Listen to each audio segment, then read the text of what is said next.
బాబాయ్ బాబాయ్ ఏంట్రా ఏం మాట్లాడేంటి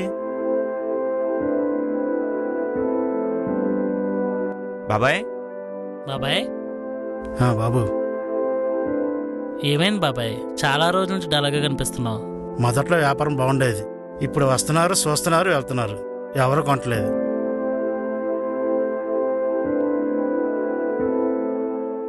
షాప్ పెట్టి వెళ్ళింది బాబాయ్? 10 ఏళ్ళైంది బాబు. వ్యాపారం ఎప్పుడు తగ్గిపోయింది? 4-5 ఏళ్ళ నుంచి. ఓహో అదిరా. అదిరా. ప్రస్తుతం సమాజంలో పరిస్థితులు ఏం బాగలేదు బాబాయ్. ఆ డిగ్రీ, నేను ఇంజనీరింగ్, ఇలా ఎన్నో చదువులు మా అమ్మ నాన్న కష్టపడి చదివిపిస్తే ఇదిగో ఇలా ఉద్యోగాలు లేక గాలి తిరుగుతున్నాం. పోనీ ప్రైవేట్ కంపెనీలో జాబ్ చేద్దామంటే వచ్చే కంపెనీలు ఉన్న కంపెనీలు పక్క రాష్ట్రానికి వెళ్ళిపోతున్నాయి బాబాయ్. ఉపాధి హామీ పథకాలు ఉన్నాయిగా. హామీలు ఉన్నాయి కానీ ఉపాధులు ఎక్కడున్నాయి? అయినా మాలంటోళ్ళు జాబ్ చేస్తే చేతిలో ₹1 ఉంటుంది, మీలంటోళ్ళ దగ్గరికి వచ్చి కొంటాం.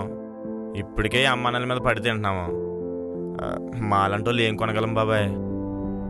రోడ్లు ఎలా ఉన్నాయి బాబాయ్? చాలా అధ్వానంగా ఉన్నాయి.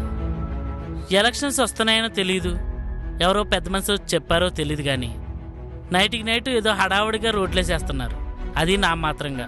అంతెందుకు, రోడ్లు బాగాక నీకు పిన్నికి యాక్సిడెంట్ అయితే హాస్పిటల్లో జాయిన్ అయితే ఎంత అయింది? 4-5 లక్షలకు వచ్చిందన్నావా? పథకాల కోసం ఓటేసావు, హాస్పిటల్లో భారీ మూల్యం చెల్లించుకున్నావు. అందుకే ఈసారి పథకాల కోసం కాకుండా ప్రజల కోసం ఆలోచిద్దాం. ప్రజల కోసం ఆలోచించే నాయకులు కోటేద్దాం, కూటమిని గెలిపించుకుందాం.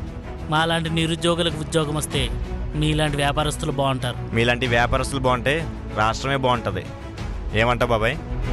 మీరు ఏదంటే అదే బాబు. జై బీజేపీ, జై జై టీడీపీ, టీడీపీ, జై జై జనసేన, జనసేన, జై హింద్.